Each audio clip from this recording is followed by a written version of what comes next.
सीएमाचो involvement हितून आहा म्हणटा आसतलोच न्हू.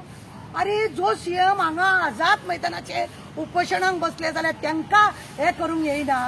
तो आसागांव रातचो पावले कित्याक लागून कोणाक लागून पावलो. कोणाक लागून तरी पावलो न्हू. मागीर मडगांव पावली ती त्या आमदारा कडेन विजय सरदार कडेन.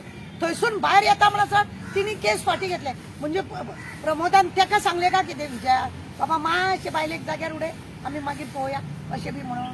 कित्याक असेंब्ली आहा लागीं ताका दबाव दवरलो आसतलो तुका उलोवंक दिवचो ना आपूण तू कितें ते जाग्यार उडय बी म्हणून अशेंय जावंक शकता. सगळें सेटिंग आहा म्हणूनच तर पैसा पेक तमाशा ते. तुम्ही आता विजयाचे बी नाव घेतलं. विजयाचे ऑलरेडी ते व्हायरल जाना न्हू. विजय आता सांगता की ते बोगस म्हणून. पण कितें का चौकशी जावंक जाय न्हू. बोगस जाल्यार कळटलें. कोण असो म्हाका सांग. एक आमदाराचो फोटो त्याच्या बायलोचो फोटो लावन तेंची सायनी बिनी मारून अशे पेपर व्हायरल करतलो. कोण करतलो. कोणाक जाय ते डिफॉर्मेशन बी नाका. खंय तरी उदक मुरता न्हू आमचे ते म्हणा. म्हणजे पूजा शर्माक लागून कशें राजकारण घालता ते पळय. ते राजकारण आहा ते पूजा शर्माच्या हातीन आहा अशें आमकां दिसून येता.